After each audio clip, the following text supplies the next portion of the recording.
বরগুনা ২৫০ শয্যা জেনারেল হাসপাতালে ব্যবহার হচ্ছে মেয়াদোত্তীর্ণ অ্যান্টিসেপটিক ওষুধ, যা ধরা পড়েছে যমুনার ক্যামেরায়। এ নিয়ে সদুত্তর মেলেনি সংশ্লিষ্টদের। ভারপ্রাপ্ত সিভিল সার্জন বলছেন, স্পর্শকাতর জায়গায় ব্যবহৃত হয় কিছু অ্যান্টিসেপটিক, তাই ব্যবহার করা যাবে না মেয়াদোত্তীর্ণ জীবাণুনাশক। বিষয়টি খতিয়ে দেখে ব্যবস্থা নেওয়ার আশ্বাস হাসপাতাল তত্ত্বাবধায়কের।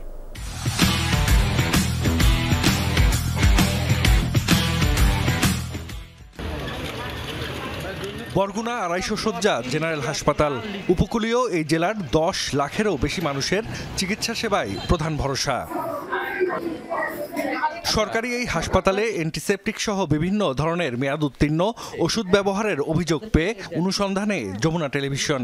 শুরুতেই প্রসূতি ওয়ার্ডের সেবিকাদের ডিউটি রুমে মেডিসিন ট্রেতে মিলল মেয়াদ উত্তীর্ণ অ্যান্টিসেপটিক হ্যান্ডরাব সলিউশন, যার মেয়াদ শেষ হয়েছে গত বছরের আগস্টে। একই ট্রেতে একটি অ্যান্টিসেপটিক ক্রিম, যার মেয়াদের তারিখের অংশটুকুই ছিঁড়ে ফেলা।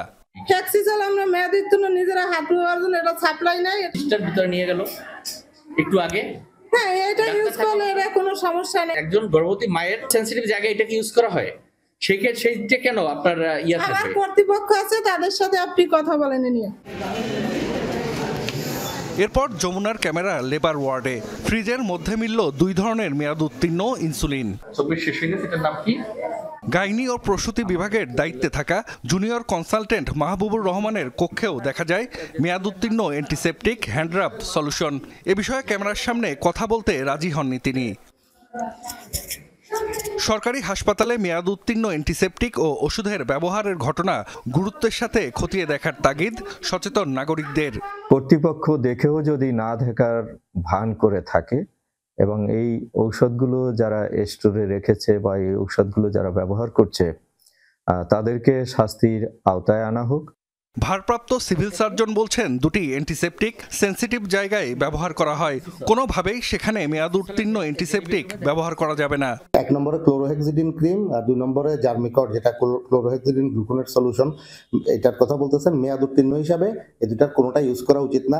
এগুলো সেনসিটিভ জায়গাতে ইউজ হয় ওষুধগুলা, তো কোনো ওষুধই আসলে মেয়াদ উত্তীর্ণ ব্যবহার করা উচিত না। বিষয়টি হাসপাতালের তত্ত্বাবধায়কের নজরে আনার পর খতিয়ে দেখে ব্যবস্থা নেয়ার আশ্বাস দেন তিনি। আমার নলেজে আসলো, আমি খোঁজ নিয়ে দেখব, যদি এরকম কেউ করে থাকে আমরা তার বিরুদ্ধে ব্যবস্থা নিব এবং সামনে যাতে না করতে পারে সেটার জন্য আমরা সব ধরনের পদক্ষেপ নেব। বরগুনা ২৫০ শয্যা হাসপাতালে প্রতিদিন গড়ে রোগী ভর্তি থাকে ৪০০ থেকে ৫০০। বহির্বিভাগে সেবা নেন ৮০০ থেকে ৯০০ মানুষ। জাহিদ হাসান, যমুনা নিউজ।